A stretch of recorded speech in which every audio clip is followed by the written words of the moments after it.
নমস্কার, সকল ভক্ত বন্ধুদের সাদর আহ্বান জানাই শ্রীরামকৃষ্ণ পাঠচক্রে।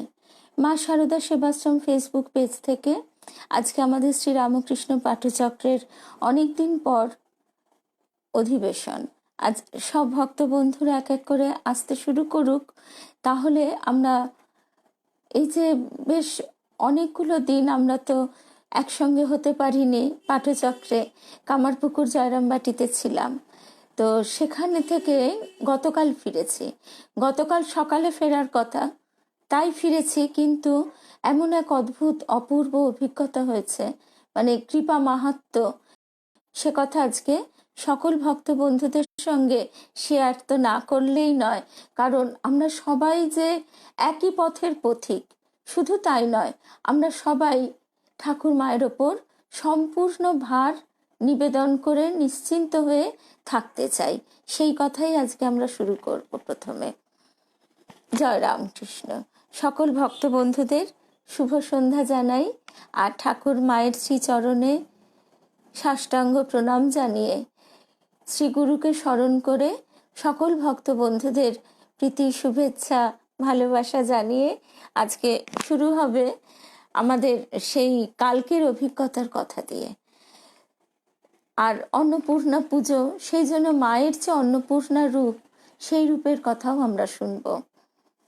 শুভ সন্ধ্যা কল্যাণীদি, সঙ্গীতা, নিবেদিতা, সঞ্চিতা, রুমাদি থাকলেই শুভ্রাদি থাকবে, শিবানী, মধুরিমাদি, প্রসেনজিৎ আর জয়শ্রী, সকল ভক্ত বন্ধুদের শুভ সন্ধ্যা জানাই। সুদীপ্তা এসে গেছে, রীনা অধিকারী, আর আমাদের ভক্তবন্ধু রীনা দাশগুপ্তা। রীনাদির আজকে জন্মদিন। আমাদের ভক্ত বন্ধুদের পাঠচক্রের যে একসঙ্গে মিলিত হওয়া এবং পরস্পরকে পথ চলতে সাহায্য করা, সকলের ভাবের আদান প্রদানের মধ্যে দিয়ে, সেটি তো বলবার অপেক্ষাই রাখে না। রীনাদিকে আমরা জানি, তার মনের ভাব এত সুন্দরভাবে সে লেখার মধ্যে দিয়ে তুলে ধরে, যে ভাব বস্তুত শুধু রীনাদির একার নয়, সেই ভাব আমাদের সকলের, কিন্তু আমরা হয়তো সেটা ভাষায় ব্যক্ত করতে পারি না। সেই ভাষাটি রীনাদির কলমে ফুটে ওঠে। তা রীনাদির আজকে জন্মদিন, দেখলাম। রীনাদি, তুমি আমাদের সকলের প্রণাম যেন, ভালোবাসা যেন, আর ঠিক এমনি করেই সৃষ্টিশীল থেকো। জীবনের যে চলার পথ, জীবনের পথ পেরিয়ে অনন্ত পথে চলা, আমরা মৃত্যু বলি, কিন্তু সত্যি বাস্তবিক আমরা দেবযান পড়তে পড়তে দেখছি যে পুরোটাই এক অনন্ত পথ চলা। এই পথ চলা যেন আনন্দময় হয়, ঠাকুর মায়ের সঙ্গে আমরা যেন চলতে পারি, এইটি তো আমাদের প্রার্থনা। আর যেখানে স্বয়ং মহামায়া মাতৃরূপে, অন্নপূর্ণা রূপে আমাদের আগলে রেখেছেন প্রতি মুহূর্তে, সেক্ষেত্রে তো আমাদের ভয়ের কিছু নেই। এমনই একটি অভিজ্ঞতার কথা বলবো। তার আগে বলি, আমাদের ছোট্ট সন্তান সম ভক্তবন্ধু সপ্তর্ষি পুরকায়স্থ, তারও আজকে জন্মদিন। সপ্তর্ষির সঙ্গে কামারপুকুরে দেখা হলো। ছোট্ট ছেলে, চাকরি করছে, সবে রয়েছে ব্যাঙ্গালোর না ব্যাঙ্গালোরে রয়েছে, যাই হোক সাউথে ব্যাঙ্গালোরেই রয়েছে বললো। তো তা ওখানে ওর ইচ্ছে যে এইভাবে কিছুটা সঞ্চয় করে নিয়ে ছুটিগুলো ঠাকুর মায়ের কাছে কাছে ঘুরে বেড়ানো। এই যে ঠাকুর মায়ের এই নতুন যে ছোট ছোট ছেলেরা মেয়েরা আসছে, এরাই তো আমাদের পরবর্তী প্রজন্ম। এই জগতে ঠাকুর মায়ের ভাবধারা বয়ে নিয়ে যাবে তো এরাই। এদের মধ্যে দিয়েই তো আমাদের অনন্ত পথ চলা। সেই সপ্তর্ষিকেও আমাদের সকলের শুভেচ্ছা ভালোবাসা। আর তারপরে যে কথা, সে কথাটি হচ্ছে, কালকে আমাদের যে একটা অপূর্ব অভিজ্ঞতা হয়েছে, সেই কথাটা আমরা শুরু করি। গতকাল শ্রাবণী এসে গেছে, শ্রাবণী, মণিদীপা, আলপনা, সকলকেই বলছি যে তার আগের দিনই ফোনে কথা টুকটাক হলো, সুদীপ্তা, সকলের সঙ্গেই মোটামুটি অনেকের সঙ্গেই কথা হয়েছে। তা আমরা গতকাল ভোরবেলা 5টায় উঠেছি, 6টায় বেরোবো, জয়রামবাটি থেকে 6টায় বেরোবো। টোটো এই টোটো না অটো বলা আছে, এসে 7:30টার ট্রেনটা ধরবো, গোঘাট লোকাল, হাওড়ায় পৌঁছে একেবারে 11:30টার মধ্যে বাড়ি পৌঁছে যাব। বিকেলে আমার পুত্রের টিউশন, যে মানে না গেলে স্যার তো রাগ করবেন, সেই জন্যই আমাদের তড়িঘড়ি ফিরে আসা। এবার না হলে আমরা হয়তো আর একটু বেলার ট্রেনেও আসতে পারতাম। এবার যে কথা, তার আগের দিন আমরা হাজব্যান্ডকে বারবার বলছি যে শোনো, বিকেলবেলা চলো আমরা একটু তাড়াতাড়ি করে রেডি হয়ে 4টে নাগাদ বেরোই, কোয়ালপাড়া যাব। কোয়ালপাড়ায় জগদম্বা আশ্রমে মা যে পাথরে, ঝামা পাথরে পা ঘষতেন, সেই পাথরটি আছে। আমরা দুবার সেখানে গেছি। প্রথমবার গিয়েছিলাম সুতাপা সুদীপ ওদের সঙ্গে, তার আগে বহুবার 7-8 বার পরপর গেছি জয়রামবাটি, কামারপুকুর, কিন্তু কখনোই কোয়ালপাড়া যাওয়ার কথা ঠিক মানে জানাও ছিল না বা সেই সৌভাগ্যও হয়নি। একবার সেখানে জয়রামবাটিতে এক ভক্ত মাসিমা বলছেন, সে কি তুমি কোয়ালপাড়া যাওনি? অবশ্যই যাবে, কিন্তু তিনি ওই পাথরটির কথা বলেননি।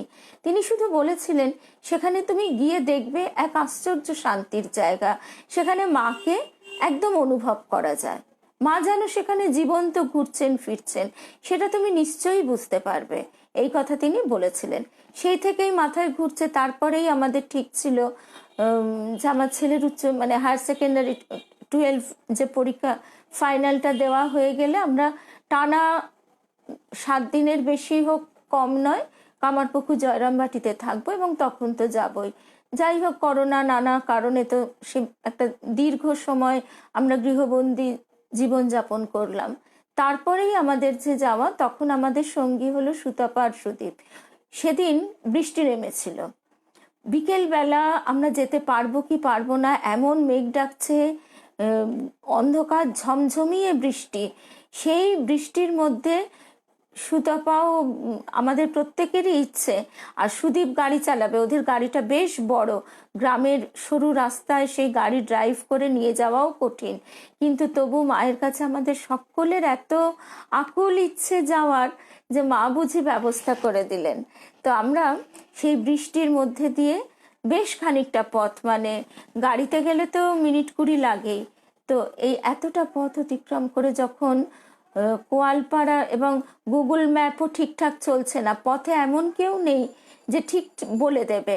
শেষকালে আমরা যখন কোয়ালপাড়া সামনে যে মিশন, সেই মিশনের পাশ দিয়ে যে সরু রাস্তাটা 1 কিলোমিটারের একটু কম হবে, সেই রাস্তা দিয়ে ঢুকছি, চারিদিকে সে গ্রামের পরিবেশ, ঝমঝম করে বৃষ্টি পড়ছে, প্রায় কিছু দেখা যাচ্ছে না, আর দুপাশে পুকুর, আর রাস্তা এমনই পিছল, ভয় করছে যে গাড়ির চাকা স্কিড করে না যায়।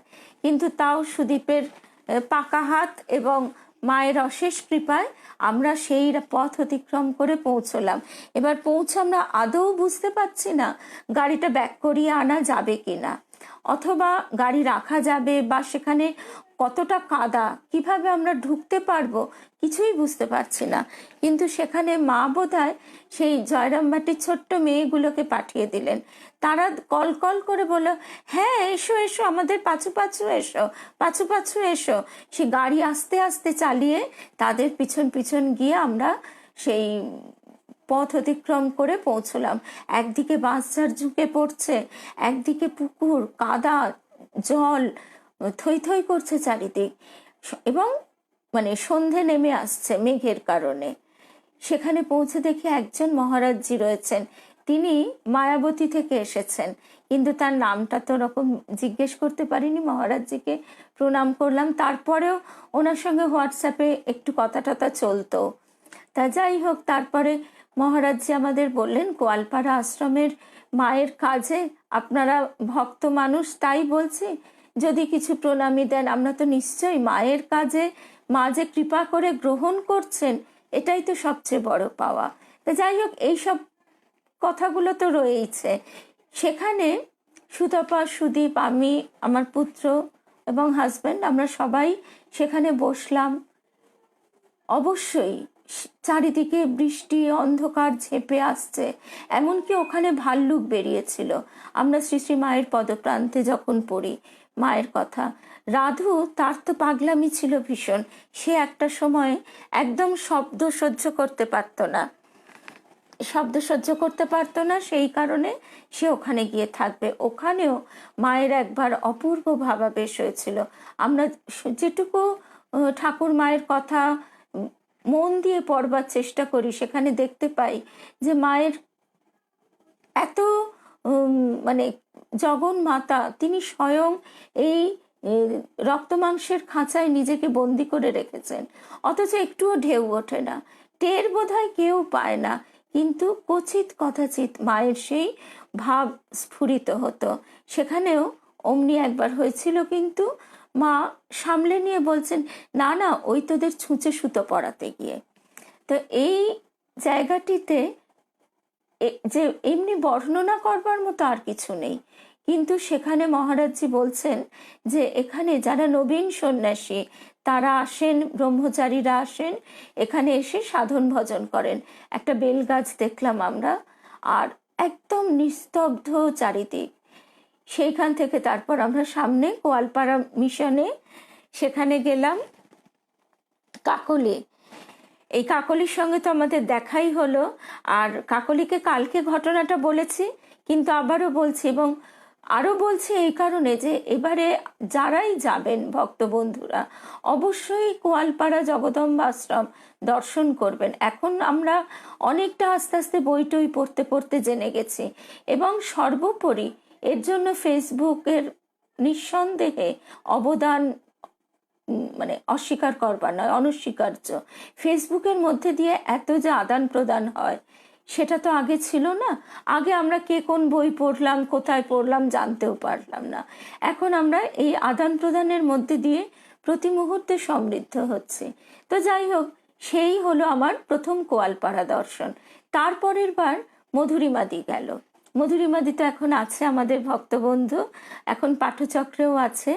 মধুরিমাদির চোখের ভীষণ সমস্যা, এখন সেই চোখ ভালো হয়ে গেছে সে কথাও আমরা জানি।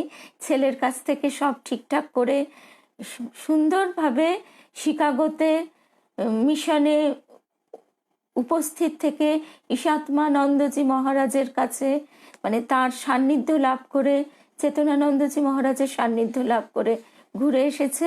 তার অভিজ্ঞতার কথা যদি কোনোদিন মধুরিমাদি একটু লেখে তো খুব ভালো হয়, আমাদের সকলেরই অনুরোধ রইল। আর তারপর যেটা বলছিলাম, সেবার আমার হাজব্যান্ড ছিল, পুত্রও ছিল। পুত্রের যাওয়ার ইচ্ছে পুরোই, কিন্তু হাজব্যান্ড কেন জানি না একদমই গড়রাজি।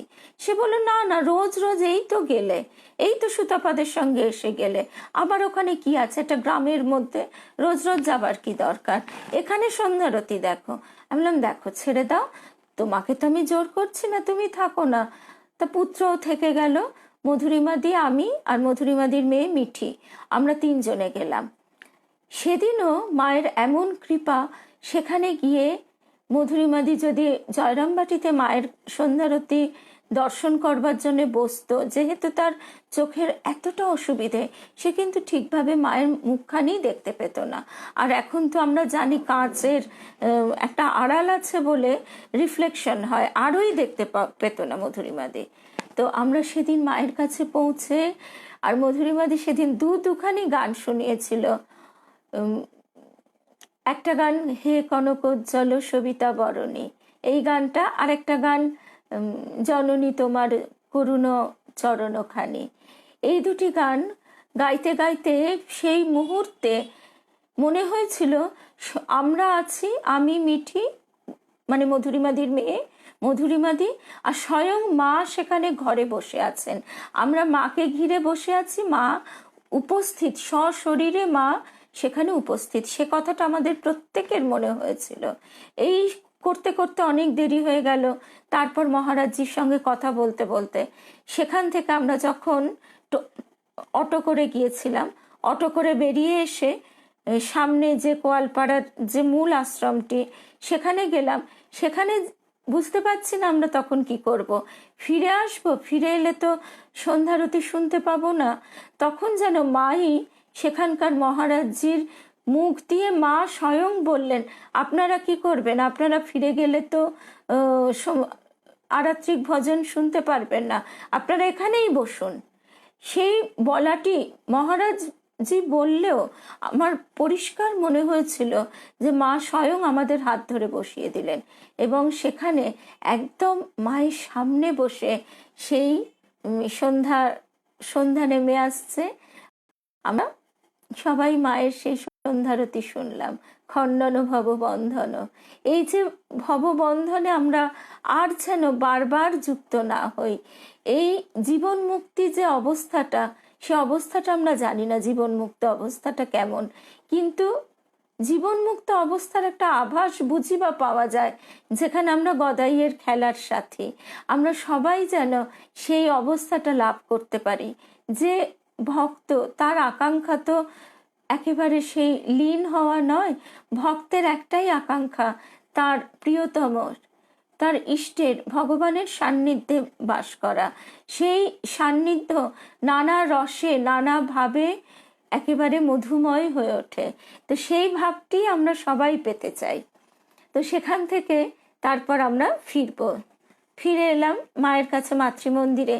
সেদিন আমরা দেখেছিলাম অন্ধকার, ঘুটঘুটে অন্ধকার। এবারেও যখন দেখছে আমার পুত্র বলছে, মা, ঠাকুরমা এই অন্ধকারের মধ্যে দিয়ে কি কষ্ট করতেন, আমরা সেখানে এত আরামে গিয়েও কত অভিযোগ করি। এই যেমন সেদিনও অনেকে অভিযোগ করছিলেন এত বড় লাইন, কিন্তু লাইন বললে তো হবে না, সবাই তো মায়ের কাছে, মায়ের সন্তান, মায়ের কাছে একটু প্রসাদ পেতে চায়। তার কষ্ট হচ্ছিল, কিন্তু আমাদের নিজেদের শরীর বুঝে সেই পদক্ষেপটি তো নেওয়া উচিত, শুধু শুধু রাগ করে লাভ নেই। তা যাই হোক, এইবার যে কথাটা, এতক্ষণ তো এত গল্প হয়ে গেল, এবারে মূল কথায় আসি। এই এখন মায়ের যে কথা পড়বো সেও আমার ট্যাবে লেখা আছে। এই ট্যাবটি 1.5 বছর হলো কেনা হয়েছে। তো ট্যাব তো 25-26 হাজার টাকা দাম, 1.5 বছরের মাত্র পুরনো। সেটি নিয়ে যাই, কেননা ঠাকুর মায়ের ছবি দেখতেও ভালো লাগে, প্রচুর লেখা থাকে, লেখাগুলো বইয়ের ওজন হয়ে যায়। একটি মাত্র বই নিয়েছি, আর ভেতরে লেখাগুলো পড়তে পারবো বা শুনতে পারবো। ইউটিউবে তো গান বলুন বা যে মহারাজজিদের কথা সবই শোনা যায়। তা সেই জন্য এটি সঙ্গে থাকে, আর ছোট ফোনটা। এইবার ফিরবো, আমার সাইড ব্যাগে এই ট্যাবটা আমি একেবারে 2টি ওড়না দিয়ে ভালো করে পেঁচিয়ে যত্ন করে নিয়েছি যে ব্যাগটা আমার কাঁধ থেকে নামবে না। আর একটা ছোট্ট জলের বোতল, আর একটু ওই সামান্য বিস্কিট ইত্যাদি খাবার দাবার রয়েছে, আর চুলের চিরুনি, এছাড়া আর কিচ্ছু নেই। আর ওই বইটি বেশি যত্ন করে নিয়েছি, কিন্তু ওই যা কপালে আছে, ব্যাগটি নিয়ে তারকেশ্বর লোকালে উঠেছি, উঠে ওপরে বাঙ্কে আর 2টি ব্যাগের সঙ্গে ওটিও রাখা হয়েছে। এই অবধি বললাম। তারপরে কি হলো, তারপর আমরা এই সময় কোনোদিন ফিরি না। 7:30 ট্রেনটা ধরেছি, কিন্তু ওটা যে সোমবার, ফিরতে ফিরতে যত এদিকে আসছে 8টা, 8:30, 9টা বাজে, অফিস টাইম হয়ে যাচ্ছে, মারাত্মক ভিড়, এবং 2টো সিটের মাঝখানে জানলার ধার অবধি লোক একদম ঠেসে ভর্তি হয়ে গেছে। আর যেহেতু অত সকালে বেরিয়েছি, আর হাই ডায়াবেটিক পেশেন্ট আমি, তা সেই মতন খাওয়া দাওয়ারও অসুবিধে, বেশি জল খাওয়া যাচ্ছে না, সব কিছু মিলিয়ে ঘুমিয়ে পড়েছি। ব্যাগটি রয়ে গেছে ওখানে। না, এদিকে যখন মোটামুটি রিকশায় থাকতাম, ওই সময় ঘুমটা ভেঙে যায়, সে পুরনো জায়গাটা পেরোনোর সময় গুল্লু ডেকে দেয়, তখনও দেখছি ব্যাগটা ঠিক আছে। সব দেখে টেকে আমরা যখন হাওড়ায় নামবো, তখন এমন মাথাটা ব্ল্যাঙ্ক হয়ে গেল। হাজব্যান্ড বলছে যে, না, আমি তো জানি না এটা তোমার ব্যাগ। তারও খেয়াল হলো না, কারুরই খেয়াল হলো না। আমরা 3জনে বেহুশের মতো ব্যাগটি ফেলে রেখে নেমে পড়লাম। এবার নেবে একদম চলে এসেছি, এসে উবের বুক করে, উবের ধরতে গেলে অনেকটা পথ আসতে হয়।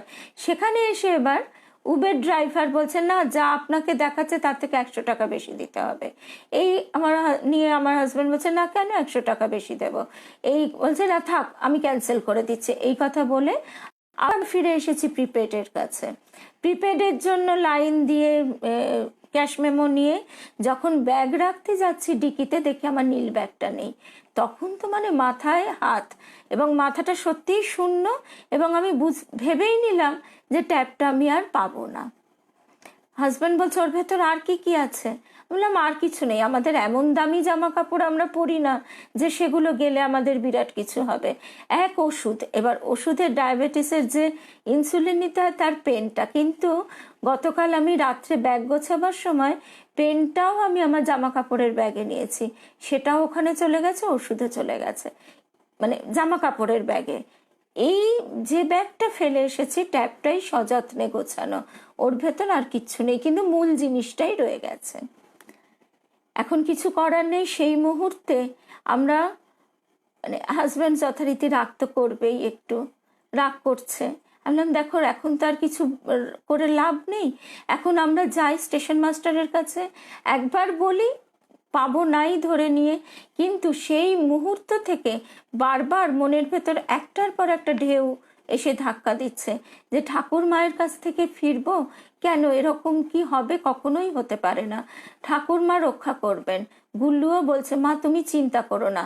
আর একটা ব্যাপার হয়, আজকাল ফোনে অনেক মানে ডকুমেন্টস বা অনেক কিছু সেভ করা থাকে, সেইগুলো ও তাড়াতাড়ি বলছে দাঁড়াও এগুলো পাসওয়ার্ড দিয়ে আটকে দিতে হবে, আমাদের কারোর ফোন পাসওয়ার্ড দিয়ে আটকানো থাকে না, সেই জন্য যে কেউ হাতে পাবে ওটা তো খুলতে পারবে এক্ষুনি। আমাদের গুগল ফটোজ ইত্যাদি যেগুলো থাকে এগুলো পাসওয়ার্ড দিয়ে না আটকালে কিন্তু মহা মুশকিল সেই করা।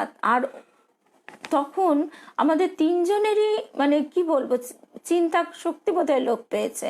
আবারও ভাবছি যে এরকম ভাবে এলাম, আগের দিন ওই কোয়ালপাড়ার কথাটা যে কারণে তুলেছিলাম, এবার প্রবল যাওয়ার ইচ্ছে ছিল, কিন্তু হাজব্যান্ড কিছুতেই রাজি হচ্ছে না।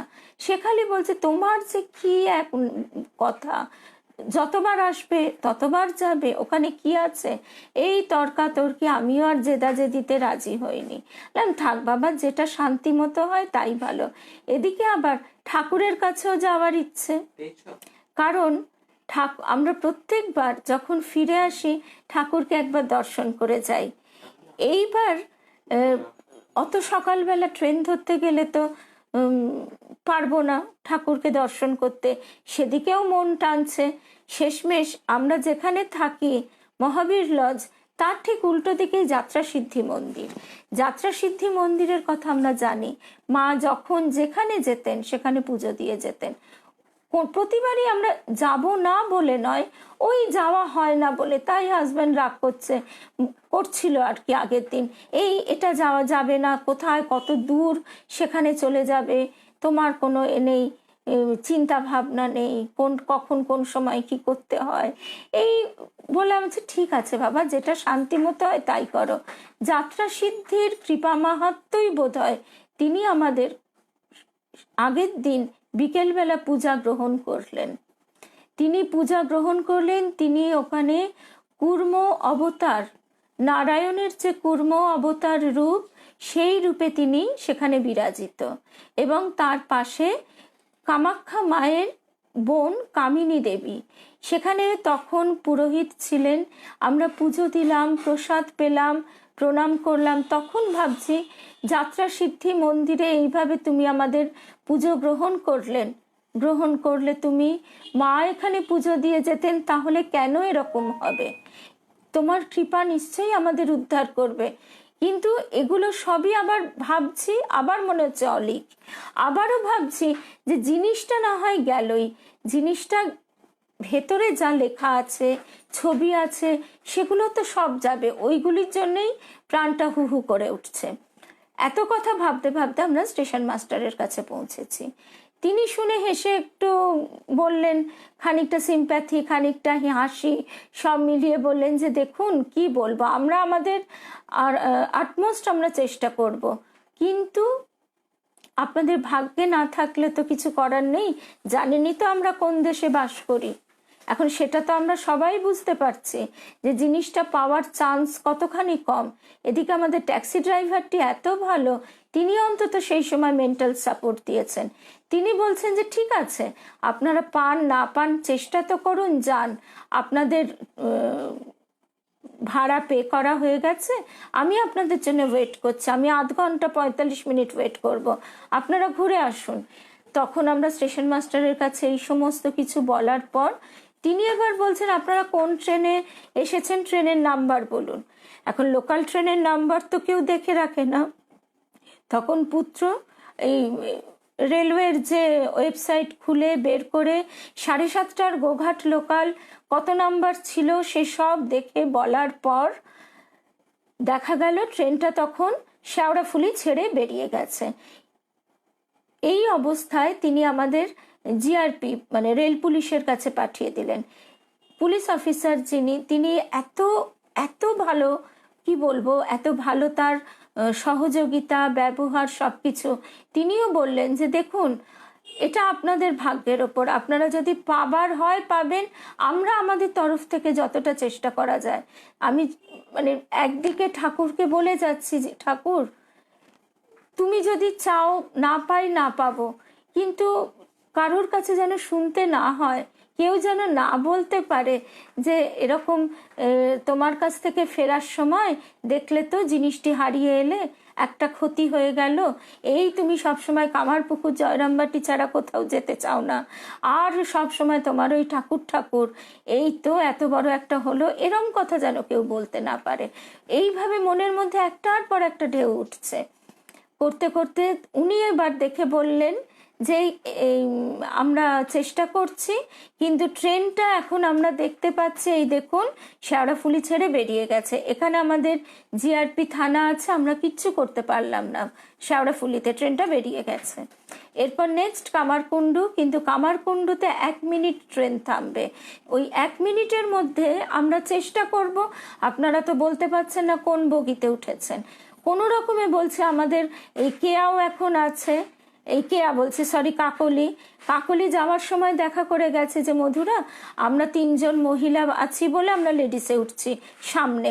তখন সেটা মনে করে আমরা বলছি আমাদের বন্ধু যখন লেডিসে উঠেছে আমরা হয়তো তার পরের কম্পার্টমেন্টটায় আছি, কিন্তু ওইভাবে 1 মিনিটে তারা বের করতে পারেননি। কামারকুণ্ডু থেকে ট্রেন বেরিয়ে গেল, এবার 12:10 ট্রেনটি তারকেশ্বরে পৌঁছবে, তার আগে পর্যন্ত কিছু করবার নেই। এবার ব্যাগের ভেতর জিনিসটি ট্যাবটি রয়েছে সেটি চলতে লাগলো, আর প্রচুর মানুষ তো উঠছে নামছে। এবারে আমরা আমাদের তখন আর তো ভাবনা চিন্তার আর কোনো মাথা কাজ করছে না, কারণ সকাল থেকে 3 জন ওই একটু বিস্কিট জল ছাড়া কেউ কিছু খায়নি। তখন আমরা বললাম যে আমরা কি বাড়ি ফিরে যাব? স্যার উনি বললেন যে হ্যাঁ ফিরে যান বা অপেক্ষা করুন। তা আমরা ফেরবারই সিদ্ধান্ত নিলাম।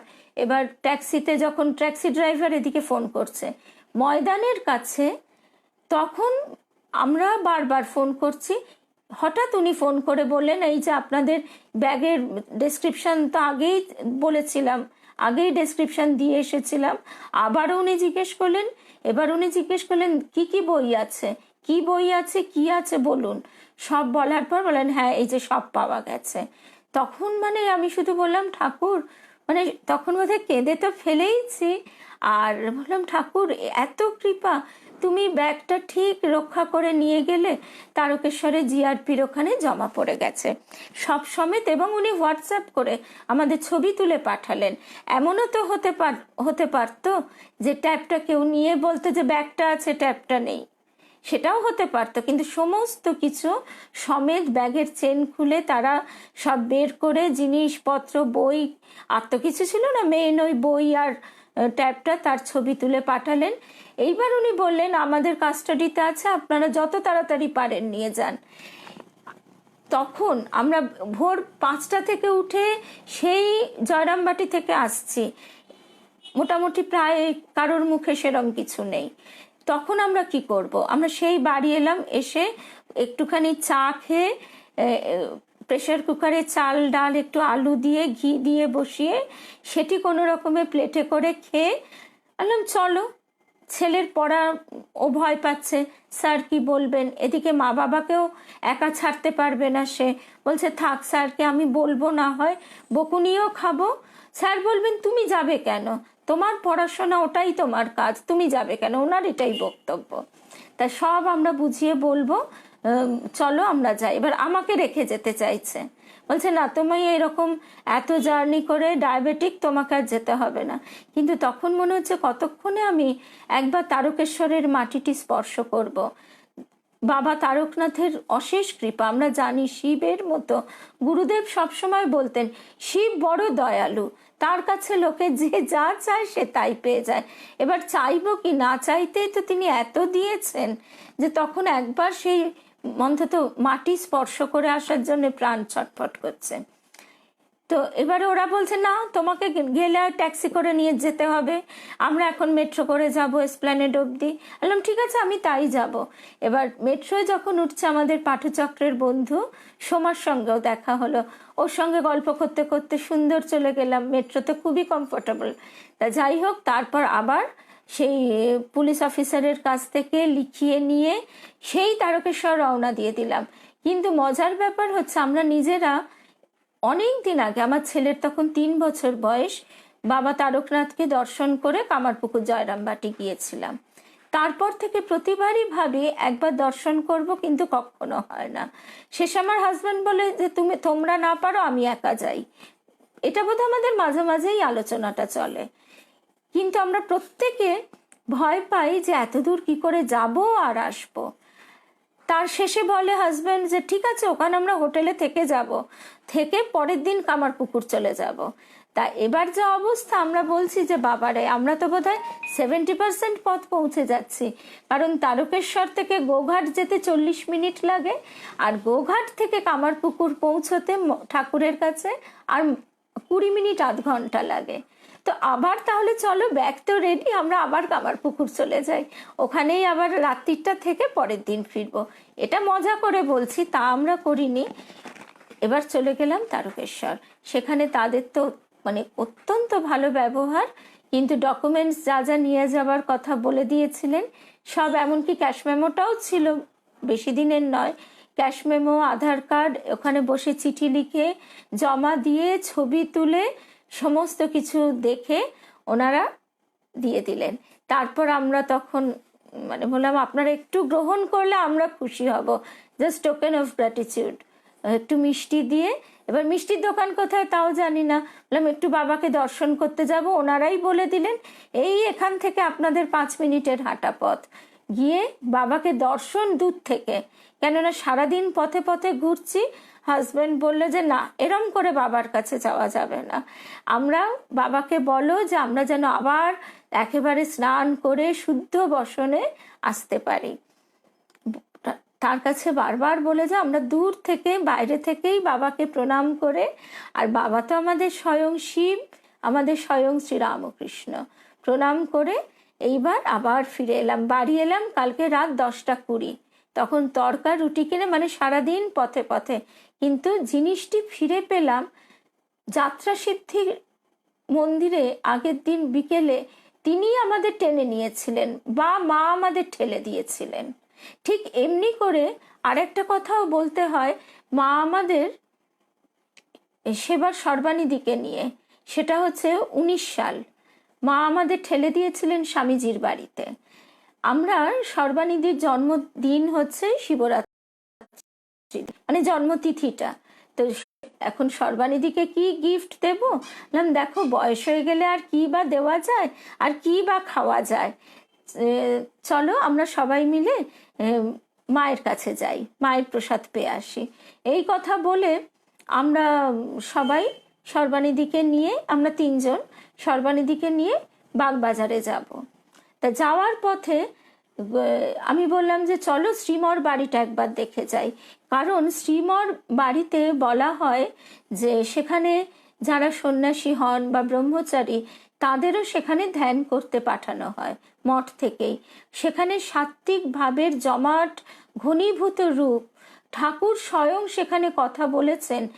আর সেদিন দোলন আমাকে বলছিল যে দেখ এ কথাটা তুই পাঠে বলিস সবাইকে, ও রহরা মিশনে সেখানে মহারাজজি ওকে বলেছে যে আচ্ছা দেখুন শ্রী রামকৃষ্ণ কথা সেটা আমরা পাই কোথা থেকে, এটি স্বয়ং ঠাকুরের মুখের কথা, যেমন গীতা স্বয়ং শ্রীকৃষ্ণের মুখের কথা, এ বই কেউ লেখেনি, আর কথামৃত এটা কার লেখা? আমরা বলি কার লেখা না শ্রীম, কিন্তু ভালো করে দেখেছেন বইয়ের পাতা, প্রথম পাতা উল্টে দেখবেন শ্রীম কথিত, শ্রীম লিখিত নয়, তিনি লেখেননি। শ্রীম তিনি যা শুনেছেন ঠিক তাই লিখেছেন। আরও একটি কথা দেখুন, শ্রীম, শ্রীম মানে কি মহারাজজি বলে দিয়েছেন দোলনকে, সেটাই আমি আবার দোলনের থেকে শুনে আপনাদের সঙ্গে বলছি। শ্রী, শ্রী মানে সৌন্দর্য, সমৃদ্ধি, সমস্ত কিছু ঐশ্বর্যময়। শ্রীকে, শ্রী তো সেই স্বয়ং ভগবান। আর ম, ম মানে কি? ম মানে এই পৃথিবী, এই জগৎ, এই ভগবানের জগৎ হচ্ছে কথামৃত। এই কথামৃত পড়লে আমরা ভগবানের রাজ্যে প্রবেশ করি। সেই জন্য কথামৃত হচ্ছে আমাদের একমাত্র সম্পদ। এই সম্পদ যেন আমরা মনে প্রাণে গ্রহণ করতে পারি, আমরা সন্তানকেও যেন এই সম্পদই দিয়ে যেতে পারি। আমরা সন্তানের জন্য যে সম্পদ রাখবার কথা ভাবি, সে সম্পদের কোনো মূল্য নেই, এই বোধ বুদ্ধিটুকু যেন আমাদের জাগে। তো সেই শ্রীমর বাড়িটি আমরা সবাই মিলে দর্শন করতে গেছি। সেখানে তখন উনি ছিলেন দীপক বাবু, দীপক গুপ্ত মহাশয় তিনি ছিলেন, এবং তার সঙ্গে কথা বলতে বলতে আমাদের এত দেরি হয়ে গেল, উনি আমাদের বললেন, এবং ওখানে উপস্থিত কয়েকজন ভক্ত মানুষ ছিলেন, তারাও বললেন মায়ের তো রোজই দরজা খোলা, মা তো রোজ দরজা খুলে বসে আছেন ছেলে মেয়েদের জন্য, আজকে এমন দিনে মায়ের কাছে আবার কাল পরশু যবে খুশি আসুন, কিন্তু আজকে এমন দিনে এখানে এসে স্বামীজির বাড়ি যাবেন না? সেই শিবকে তো আজকে দর্শন স্পর্শ করা যায়, অন্য কোনো দিন স্পর্শ করা যায় না, আপনারা আজকে যান, অবশ্যই যান। সেই দিন তখন বুঝিনি, কিন্তু সেই মুহূর্তে, কি পর মুহূর্তে মনে হয়েছিল স্বয়ং মা বুঝি আমাদের ঠেলে স্বামীজির বাড়িতে পাঠিয়ে দিয়েছিলেন। এবং সেখানে আমরা বসে যে উঠোনে, যেখানে স্বামীজির মা সেই স্বামীজির গায়ের ফতুয়াটা, পাঞ্জাবিটা ঝেড়ে দিয়েছিলেন, সেই পাঞ্জাবির পকেটে করে স্বামীজি ঠাকুরের পুতভস্য, দেহভস্য নিয়ে এসেছিলেন। স্বামীজির মা রাগ করে বলছেন আবার সেই ছাইপাশ কুড়িয়ে পকেটে পকেটে নিয়ে এসেছিস, বলে রাগ করে পাঞ্জাবিটা ঝেড়ে দিয়েছিলেন। সমস্ত উঠোনে, আকাশে বাতাসে, অনুপরমাণুতে সেই পুত দেহভস্য মিশে গিয়েছিল। তো সেইখানে বসে শিবরাত্রির দিন সন্ধেবেলায় সেই আবার খণ্ডানুভব বন্ধন সন্ধ্যা আরাত্রিক ভজন শুনে তারপরে আমরা শিবকে দর্শন করতে গেছি। শিবকে দর্শন করতে গিয়েও এক অদ্ভুত অনুভূতি হয়েছিল। সেই অনুভূতির কথাটিও আজকে যখন এত কথাই আমরা সবাই শুনছি, ঠাকুরের কৃপায় এ কথাটিও আমরা সবাই শুনবো একসঙ্গে, যে সেইখানে সর্বানিধির দূরসম্পর্কের আত্মীয়তার সম্পর্ক স্বামীজির বাড়ির সঙ্গে, স্বামীজির শ্বশুর বাড়ির তরফে। তো সর্বানিধি ওই বাড়ির ভেতর টেতর অনেক জানে। তো আমরা সেদিনকে এত বড় লাইন, ছেলেদের আলাদা মেয়েদের আলাদা, এই সব লাইন অতিক্রম করে যেতে হবে, সর্বানিধি আমাদের ভেতর দিয়ে নিয়ে চলে গেল। এবার আমরা গিয়ে একেই একটু কুণ্ঠিত আছি যে এরকমভাবে ঢুকেছি, তারপরে সেখান দিয়ে ঢোকার কথা নয়, তারপর ঢুকে আমাদের হাতে তো কিছুই নেই, আমরা তো সেইভাবে কোনো ফুল বেলপাতা জল কিচ্ছু নিয়ে আসিনি, কারোর কাছে চাইতেও ইচ্ছে করছে না। সর্বানিধি একটু চেয়ে ঠিক জোগাড় করে নিয়েছে, একটু ফুল বেলপাতা জল টল, চাইতে এই জন্যই খারাপ লাগে, যারা মানে পুজো দেবার জন্য আনেন তারা অনেকেই অপছন্দ করেন কারোর সঙ্গে সেটা শেয়ার করতে। ওই জন্য চুপটি করে দাঁড়িয়ে দাঁড়িয়ে শিবের কাছে বলছি, ঠাকুর তুমি আবার আমাদের সামনের বছর এখানে নিয়ে এসো। এটা 19 সালে, 20 সালে নিয়ে যাওয়ার কথা, কিন্তু 20 সাল থেকেই তো করোনায় সব বন্ধ হয়ে গেল, আবার নিয়ে এসো, আমি যেন সমস্ত ফুল বেলপাতা ফল মিষ্টি নিয়ে তোমার কাছে পুজো দিতে পারি, সেইটি তুমি করো। বলতে বলতে সেই মুহূর্তে বুকের ভেতর থেকে গুরুদেব বলে উঠেছিলেন যে কেন, তুই তো নিজেই আছিস, নিজেকে দিয়ে দে। এই হচ্ছে শরণাগতি। আমরা কি পারি আমাদের গুরুদেব সব সময় একটি কথাই বলতেন, তুই নিজেকে দিয়ে দে, তারপর বাকিটা তিনি গড়ে নেবেন। তার বাগান তিনি আগাছা উপড়ে মাটি কুপিয়ে ভক্তি রস ভক্তি জল সেচন করে, ভক্তি বাড়ি সেচন করে তিনি ফুল ফোটাবেন, ফল ফলাবেন। তোকে কিছুই করতে হবে না, তুই শুধু নিজেকে দিয়ে দে। কথাটা শুনে চমকে উঠেছিলাম এবং অদ্ভুত সেই মুহূর্তে ওই সময়ে দাঁড়িয়ে অনুভব করেছিলাম সেই দিন মা আমাদের ঠেলে দিয়েছিলেন। ঠিক এমনি করে সেদিন আমরা তো মায়ের কাছেই যেতে চাইছিলাম, আমি চাইছিলাম ওই মায়ের ওই ঝামা পাথরে প্রণাম করব বলে, কিন্তু যাই হোক হাজব্যান্ডের নানা কথা দেরি ইত্যাদি কারণে সেই যাত্রা সিদ্ধি মন্দিরে মা আমাদের ঠেলে দিয়েছিলেন। এবং যাত্রা সিদ্ধিকে কুর্ম অবতার নারায়ণের তার এক রূপ, আর সবই তো সর্বদেব দেবীর স্বরূপ তো আমাদের শ্রীরামকৃষ্ণ। তো সেই তবু এক এক জায়গায় যে এক এক রূপের প্রকাশ, রূপের মাহাত্ম্য, সেটি তো অনস্বীকার্য। সে কথা আমরা দেবযান পড়তে পড়তেও বুঝি। এবং আরেকটা কথা আজকেই ফেসবুকে দেখছিলাম, এক ভক্ত বলছেন রাধুর জন্যে মা প্রণাম করে টাকা তুলে রাখছেন পুজো দেবার জন্য। তখন সেই ভক্ত বলছেন, মা ঠাকুরই যদি সব, আপনি যদি সব, তাহলে আবার এরকম কেন, এরকম আবার দেবতার জন্য আলাদা রাখা কেন?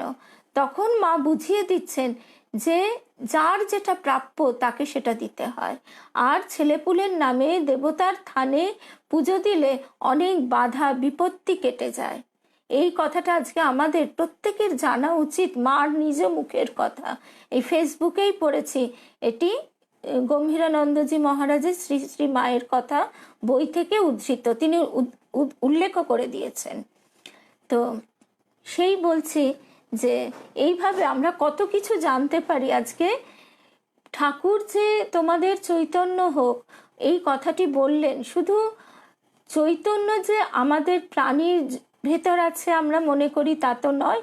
এইটুকু এখন আমরা বুঝতে পারি যে পুরো জগৎটাই চৈতন্যময়। যাকে আমরা জড়ও বলছি, ইট কাঠ পাথর, তাও কিন্তু যথার্থভাবে সূক্ষ্ম বিচার করলে দেখা যায় চৈতন্যময়। এবং আমাদের ফিজিক্সও তাই বলে, সব পুরো জগৎটাই স্পন্দনশীল।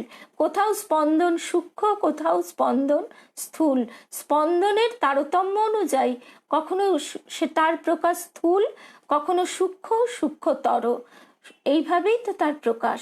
তো সেই রকম আমরা এই যে সমস্ত কিছুর মধ্যেই যে ডুবে রয়েছি, জড়ে রয়েছি, মা বলতেন আমরা এক মহা চৈতন্যে জড়ে আছি। সেই অনুভূতিতে আমরা বুঝতে পারি সেই সবই তিনি, কিন্তু যেখানে যেভাবে নিয়ম সেখানে তেমনটি করা উচিত। এই প্রসঙ্গে আবারও মনে পড়ে গেল, কটা বাজে ঘড়িটা দেখতো, এই প্রসঙ্গে আবারও মনে পড়ে গেল আরেকটি কথা। আজকে আমরা ব্যক্তিগত কথাতেই অনেকটা সময় চলে যাচ্ছে, অনেক দিন পর দেখা হয়েছে। কৃপা মাহাত্ম্য, একদম নয়নতারা যে কথা বলছে। তো আজকে ভক্ত বন্ধুদের কমেন্টসগুলোও দেখতে পাচ্ছি না, কারণ কালকের এই ঘটনাটা অনেকগুলো শিক্ষা দিয়েছে। এক তো কৃপা মাহাত্ম্য, যাত্রা সিদ্ধি নারায়ণের মানে যাত্রা সিদ্ধি মন্দিরের কৃপা মাহাত্ম্য, এটা তো একটা বিরাট ঘটনা। ঠাকুর মা আমাদের কিভাবে আগলে রাখেন। আর সর্বোপরি এই ঘটনাটি পরম পূজনীয় নিশীথ মহারাজজিকে বলেছি। মহারাজজি আবার আর একটা ব্যাপারে সচেতন, সতর্ক করে দিয়েছে যে এইভাবে যাদের ডায়াবেটিস আছে তাদের কিন্তু এখন তারা যে ওষুধ বা ইনসুলিন নেয় তাতে এমন সুগার ফল করে না যে খুব ফ্যাটাল হয়, কিন্তু সেটা যথেষ্ট পরিমাণে সুগার লেভেলটা নামিয়ে দেয়, যার জন্য মাথাটা ব্ল্যাঙ্ক হয়ে যায়। এবং এসব ক্ষেত্রে আমাদের সব সময় চকলেট ইত্যাদি রাখা উচিত। এটা বিশেষ করে কল্যাণীদির 8টা 20, বিশেষ করে কল্যাণীদির কথা মনে পড়ে গেল। কল্যাণীদির সেদিন বেলুর মঠে সাধারণ উৎসবেও শরীর খারাপ লাগতে শুরু করে দিয়েছিল। সেও আমরা কেউ বুঝতে পারিনি, সুতপা খানিকটা অভিজ্ঞ বলে বুঝতে পেরেছিল। তো যাই হোক, এবার যে কথা যে কিভাবে আমরা এই সাড়া পাই, যেখানে যা করবার সেটা করা উচিত, এই প্রসঙ্গে আরেকটি অভিজ্ঞতার কথা বলবো। অনেক আগে পুরনো অতীতে পৌঁছে যেতে হবে। তখন আমার পুত্র হয়নি, পুত্রের জন্ম 2003 সালে। আর এই ঘটনা ঠিক কত সালে তখন তো সেই বুদ্ধি করে লিখে রাখিনি, কিন্তু অন্তত তো 3-4 বছর হবেই। তখন আমরা খুব পুরী যেতাম, মানে প্রতি বছরে একবার, এবং পুত্রের জন্মের পর বোধহয় বছরে 2বার 3বার 4বারও গেছি। তা সেবার আমরা পুরী গেছি, গিয়ে আমার হাজব্যান্ড সব মন্দিরে মন্দিরে প্রণাম করে, তার ভক্তি প্রাণ সে যতখানি, ওইভাবে প্রতি মন্দিরে ঘুরতে ঘুরতে আমি হাঁপিয়ে পড়ছি, পা পুড়ে যাচ্ছে। এবং তখন আমরা মন্দিরের দুবেলা করে যেতাম, সকালে একবার দর্শন, আবার সন্ধ্যেবেলা দর্শন। এবার রোদে গরমে রীতিমতো, এই চাপা গরম জুন মাসের, এখনো মনে আছে, সে গরমে ভীষণ কষ্ট হচ্ছে। আর তখন কথামৃত পড়েছি, পড়ে ঠাকুর বলে দিয়েছেন, কিন্তু বোঝার ভুল। এই জন্যই আমাদের মন যত সূক্ষ্ম হয় তত বোধটা আমাদের গভীর হয়। ঠাকুর বলেছেন যে তোমার যদি জমিদারের সঙ্গে রাজার সঙ্গে বন্ধুত্ব থাকে তবে আর পথে পেয়াদারা আটকায় না। তা আমি ভেবে নিলাম, তা ঠাকুরের সঙ্গেই তো আমার এত ভালোবাসা, ঠাকুরের সঙ্গে তো আমার এত বন্ধুত্ব, তা ঠাকুরের সঙ্গেই যদি আমার এতই প্রণয়, তাহলে আবার অন্য দেবদেবীদের কেন প্রণাম করব? আর কাউকে প্রণাম করব না। কিন্তু ঠাকুর তো এই শিক্ষা একবারও দেননি, আমার অহংকার এই শিক্ষা আমাকে দিচ্ছে, আমাদের মন আমাদের ভুল বোঝাচ্ছে, অহংকার। এইবার আমি সেসব কোথাও প্রণাম করিনি, আমার হাজব্যান্ড সব ঘুরে ঘুরে সব জায়গায় প্রণাম, তারপর ওখানে যে নবগ্রহ মন্দির, আর আমি চুপ করে বসে জগন্নাথ মহাপ্রভু, তিনি তো আমার ঠাকুর রামকৃষ্ণ, তাকে মনে মনে বলে যাচ্ছি যে দেখো আমি এগুলো কিচ্ছু করতে পারবো না। তারপর ওখানে সুতো বাঁধে, সেটাও করতে পারবো না, আমি তোমায় বলবো তুমি শুনবে, তোমার সঙ্গে আমার কথা, এই সব বলে। আর সে কথা আমি কাউকে বলিনি, হাজব্যান্ডকে তো নয়, কাউকে না, এইসব বলে টলে এবার ফেরত চলে এসেছি বাড়িতে। তখন ঢাকুরিয়ায় থাকতাম। এবার ঢাকুরিয়া থেকে, তার মানে 2000 সালের আগে, এবার ঢাকুরিয়াতে থাকতাম, হাজব্যান্ড অফিস চলে গেলে প্রায়ই আমি চলে যেতাম আন্দুলে গুরুদেবের কাছে।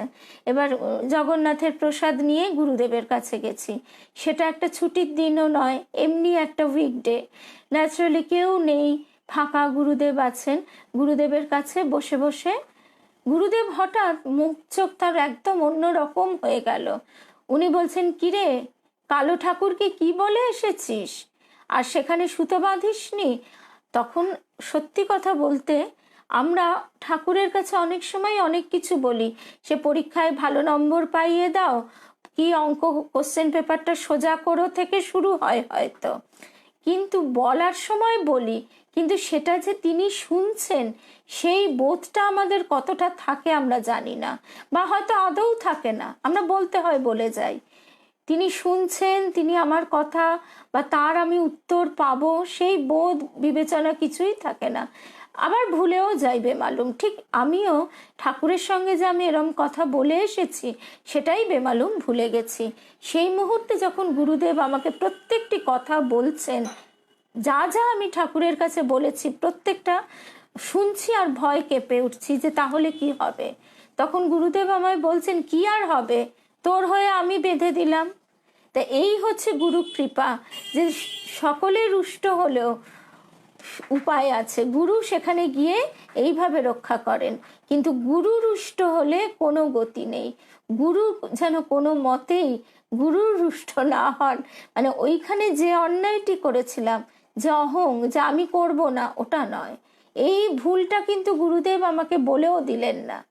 তিনি আমার মনের ভেতরে তার এত স্নেহ, এত করুণা, এত প্রশ্রয়, এত আদর ভালোবাসা, যে কোনোদিন গুরুদেব আমাদের কোনো বিশেষ বকা বকি তো দূরের কথা, কোনো উপদেশও সেভাবে দেননি, কিন্তু মনের মধ্যে তিনি ঢুকিয়ে দিলেন যে তুই কি বুঝেছিস আর আসলে ঠাকুর কি বলছেন।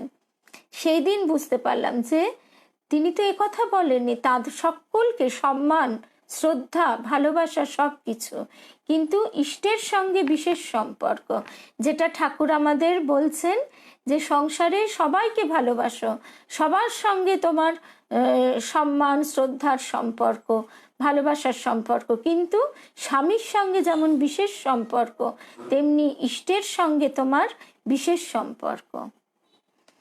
তো এই রকম আমাদের গুরু যে কিভাবে রক্ষা করেন প্রতি মুহূর্তে, এবং আমরা যে কথা বলি আমরা ভাবি ঠাকুর শুনছেন না, মা তো বলেই দিয়েছেন ঠাকুর কানখোরকে, বসে বসে সব শুনছেন। তো এইভাবে আমরা এত পথ অতিক্রম করে এলাম, এবং কালকে যখন ট্যাবটা পেয়েও গেলাম, আজকে এই ট্যাবেই লেখাটি আছে সেভ করা, এখান থেকেই একটু মাতৃ অনুধ্যান, মায়ের কথা, অন্নপূর্ণা পুজো, সেই উপলক্ষে মায়ের অন্নপূর্ণা রূপের কথা। গুণালয়ানন্দজি মহারাজের লেখা থেকেই আমরা শুনবো আজকে। তার আগে এই কথাটি অবশ্য ভূতেশানন্দজি মহারাজ বলছেন যে ঠাকুর বলেছেন তোমাদের কিচ্ছু করতে হবে না, তোমরা কেবল আমি কে তুমি কে এবং তোমার সঙ্গে আমার সম্বন্ধ কি তাই জানো, তাহলেই হবে। আর মা বলেছেন যেন আমি তোমাদের মা, আর কেউ না থাক একজন মা আছেন। আবার কখনো কখনো মা বলতেন আমরা আছি, মানে ঠাকুর মা আছেন। এই কথা শুধু বলা নয়, স্বামী ভূতেশানন্দজি মহারাজ এবার বলছেন এই কথা শুধু বলা নয়, মা চাইছেন, ঠাকুর চাইছেন আমরা তার কাছে সম্পূর্ণ আত্মনিবেদন করে তাদের যেন যে ভাব জননী রূপে গ্রহণ করি, ঠাকুরকে বন্ধু রূপে, পরম বন্ধু রূপে, পিতামাতা রূপে, সখা রূপে গ্রহণ করি, তাহলে আমাদের মনের ভার লাঘব হবে। মনের ভার কি আমাদের কম? এই যে আমরা এত বড় সংসার ফেঁদে বসি, ছেলে পুলে তাদের ভবিষ্যৎ নিয়ে, আর চারিদিকে যেরকম মানে দুর্বিপাক, স্বাভাবিক আমাদের মন তো যদি ভাবতে বসি কুল পাবে না, তা দেখা যাচ্ছে ভেবে কোনো লাভ নেই, বৃথা প্রাণশক্তি ক্ষয় হয়।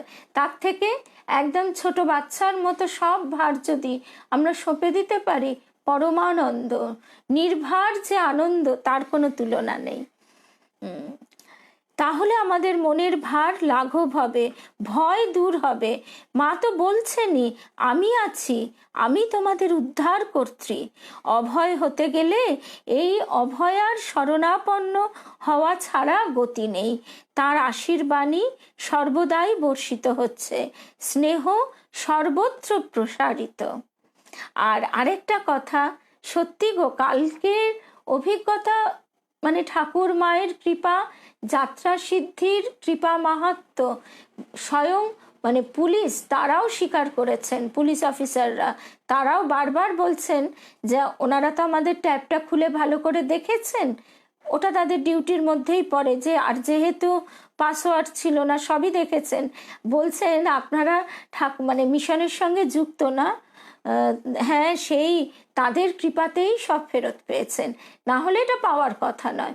আর সত্যি কথা, এই যে যেসব ছোট ছেলেপুলেরা, কাগজ কুড়ুনিদের, যাদের প্ল্যাটফর্মে জন্ম, শৈশব, তাদের তো শৈশব বলে কিছু নেই, তারা খুব হিংস্র হয়।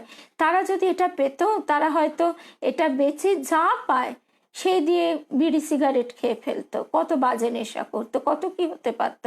ঠাকুর মা পুরো ওই এসেছে ট্রেনটা আবার হাওড়া থেকে তারকেশ্বর ফিরে গেছে, কত লোক উঠেছে নেমেছে, কিন্তু ঠিক সেইটি রক্ষা হয়েছে এবং ঠিক হাতে ফেরত পেয়েছি। আচ্ছা, তারপরে এই হচ্ছে কথা যে তার উপর নির্ভর করা। আর একটা কথা আমাদের দেবীমা বলতেন যে ভক্তের মান ঠাকুর সব সময় রক্ষা করেন, ভক্তের মান ঠাকুর রক্ষা করবেনই করবেন। কেউ যেন বলতে না পারে যে ঠাকুর ঠাকুর করে কিছু হয় না। ঠাকুর ঠাকুর করে যে কি হয় সেটা ঠাকুর নিজেই দেখিয়ে দেবেন।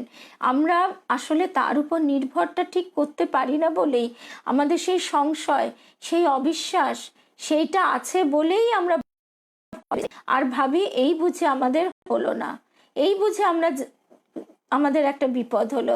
আসল কথা কি, আমরা নিজেদের সম্পূর্ণ তো দিতে পারি না, আমরা ঠিক যতটা দিতে পারি ততটাই তিনি পূর্ণ করে দেন, আর ভেতরে যতটা আমিত্ব থাকে ততটাই গ্যাপ হয়ে যায়।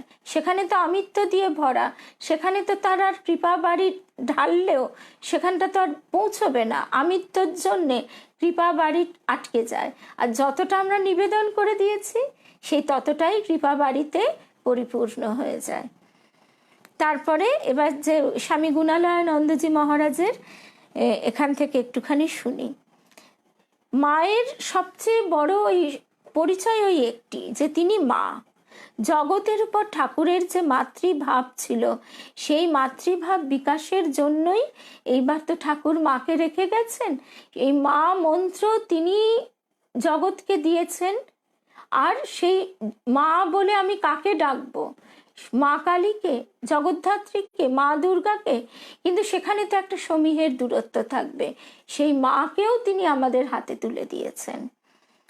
একদিন ঠাকুর তার বালক সেবক ধ্যানরত লাটুকে বলেছিলেন, ওরে লেটো, তুই এখানে বসে যার ধ্যান করছিস তিনি যে নবতে রুটি বেলার লোক পাচ্ছেন না। তো এমনি করে মাকে যে আমরা ওই একেবারে মা বলে যাতে ধরতে পারি, সেই ব্যবস্থা এইভাবেই ঠাকুর আমাদের করে দিয়েছেন। এমন করে কতবার কতভাবে ঠাকুর তার সন্তানগণের সম্মুখে যে মাকে তুলে ধরেছেন তার ইয়ত্তা নেই। আবার মা নিজেও কতবার স্বয়ংবাদিনী হয়ে নিজ মুখে দেবী মাহাত্ম্য প্রকাশ করেছেন তাও অগণন। এবার কটি বা লেখা থাকে। এই যে যাত্রা সিদ্ধির কৃপা মাহাত্ম্য, এটা আজকে আমরা সবাই এই কজন মিলে শুনলাম, কিন্তু এটা তো অবশ্যই কৃপা মাহাত্ম্য।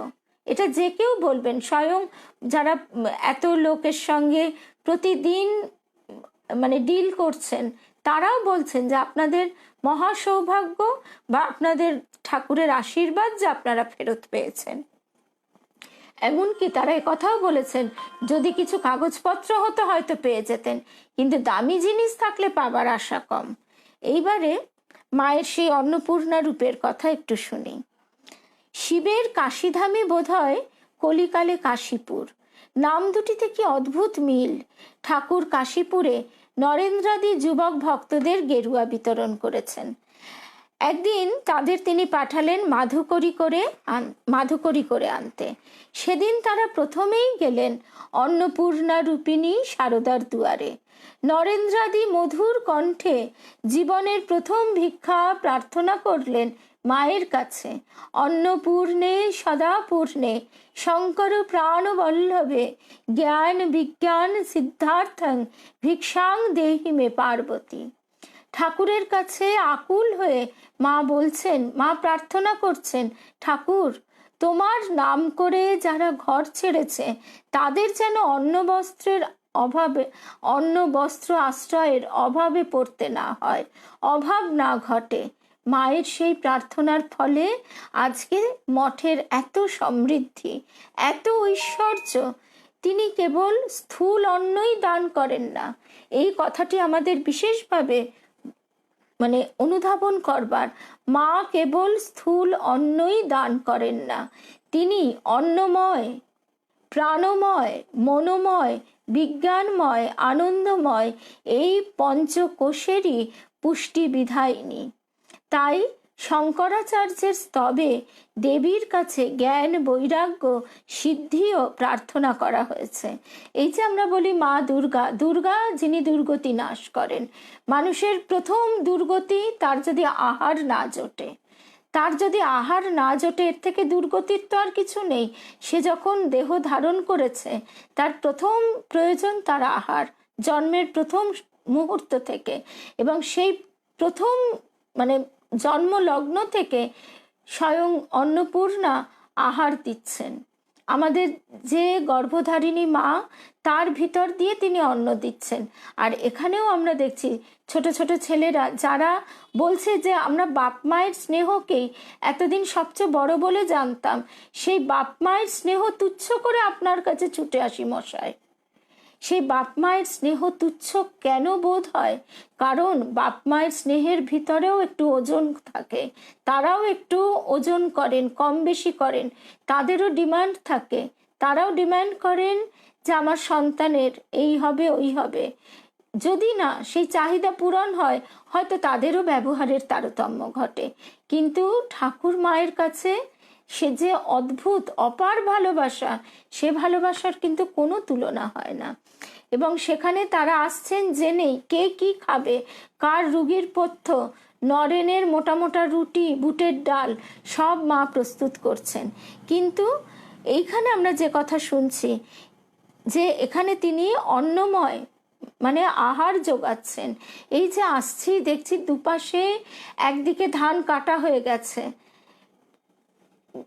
মানুষের আহারের ব্যবস্থা হয়ে গেছে, গোলায় ধান উঠে গেছে, আর একদিকে কচি ধান ঢেউ খেলে যাচ্ছে হাওয়াতে। কি অপূর্ব সবুজ, যতদূর চোখ যায় আদিগন্ত সবুজ বিস্তৃত, মানে ধরনীর যে প্রাণের সুধা এইভাবেই তো আমাদের কাছে শাকম্ভরী রূপে তিনি প্রদান করছেন। শাকম্ভরী দুর্গার আরেক রূপ অন্নপূর্ণা। সেই অন্নপূর্ণা আমাদের এইভাবেই তো আহার দিয়ে স্থূল দেহের পরিপুষ্টি সাধন করছেন। এইবার যদি আমরা বিচার করি, চিন্তা করি, দেখব যে যখনই সভ্যতার উষালগ্ন হতে আহার যখনই মানুষের যোগান হয়ে গেল, তারপরেই মানুষের চিন্তা শক্তি কাজ করতে শুরু করলো। তার ভিতরে যে সৌন্দর্য, তার ভিতরে যে জানবার কৌতূহল, আগ্রহ, সেই প্রেরণা তাকে নতুন নতুন চিন্তা ভাবনার জগৎ খুলে দিল, দরজা খুলে দিল। সে তার মুখের ভাষা তখনও আসেনি, সে ছবি আঁকতে শুরু করলো গুহায়। তারপর একটু একটু করে তার ভাষা আস্তে আস্তে সে তার গান বাজনা, তার সে নৃত্য গীত বাদ্যের মধ্যে দিয়ে সে নিজেকে আস্তে আস্তে পরিপুষ্ট করতে লাগলো। এইভাবেই তো আমরা দেখতে পাচ্ছি যে মানুষের জ্ঞান বিজ্ঞান, সে আকাশ পর্যবেক্ষণ করছে, তার চাকা আবিষ্কার হচ্ছে, সভ্যতার রথ গড়গড় করে এগিয়ে চলেছে। এইভাবে তিনি আমাদের প্রথমে স্থূল আহার যোগাচ্ছেন, তারপর সেই স্থূল আহার গ্রহণ করতে করতে সেই পরিপুষ্টিতে আমাদের প্রাণ, বুদ্ধি, মেধা এইগুলি উন্নত হচ্ছে। সেইখান থেকে আমাদের সভ্যতার অগ্রগতি হচ্ছে, প্রাণময় কোষ, মনোময় কোষ এইভাবে পুষ্ট হচ্ছে। এই করতে করতেই আমরা ঈশ্বর চিন্তা করবার উপযুক্ত হচ্ছি। প্রথমে আমরা ঈশ্বর চিন্তা করতে পারিনি, প্রকৃতিকে ভয় পেতে শুরু করেছি। মানুষ এইটা বুঝতে পারলো যে এর পেছনে এক মহাশক্তি আছে, একে আমাদের তুষ্ট করতে হবে, পুজো করতে হবে। যেটা অন্য পশু পাখিরা ভয় পেলেও তাদের চিন্তা শক্তি আর এগোলো না, কিন্তু মানুষ সেইভাবে তার চিন্তা শক্তিকে ক্রমশ উন্নত করতে উপযুক্ত হতে লাগলো, উন্নত করবার উপযুক্ত হতে লাগলো। ঠাকুর তাই তো বলছেন, মানুষ কি কম গা, সে ঈশ্বর চিন্তা করতে পারে, অনন্তকে চিন্তা করতে পারে।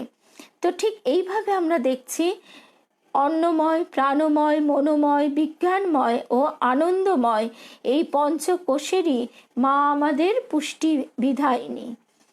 তাই শঙ্করাচার্যের স্তবে দেবীর কাছে জ্ঞান, বৈরাগ্য ও সিদ্ধিও প্রার্থনা করা হয়েছে। তারপরে এই আরেকটি কথা,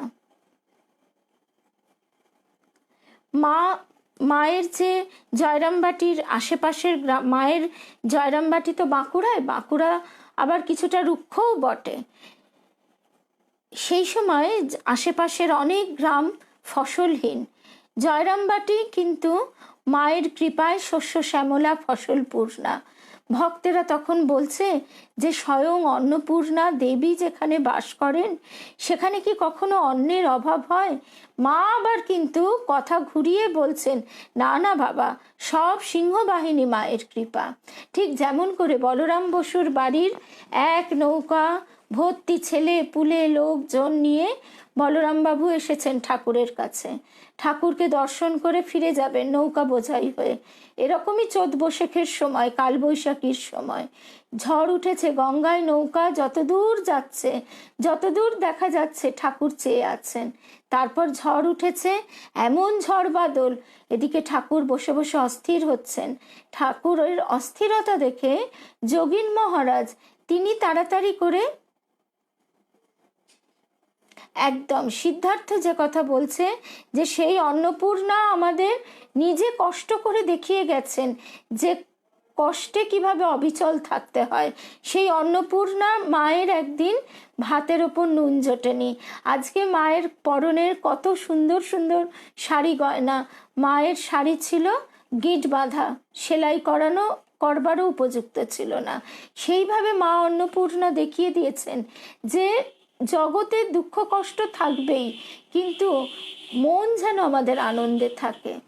তো তারপরে সেই যোগীন মহারাজ, তিনি তখনও সন্ন্যাসী হননি, সেই ঠাকুরের যোগেন তিনি ছুটেছেন বলরাম বাবুর বাড়িতে তাড়াতাড়ি একটা ছ্যাকরা গাড়ি নিয়ে, ঘোড়ার গাড়ি, ছ্যাকরা গাড়ি নিয়ে তাড়াতাড়ি ছুটে গিয়ে তাদের ভালোভাবে পৌঁছানোর সংবাদ নিয়ে তাড়াতাড়ি এসে ঠাকুরকে বলছেন।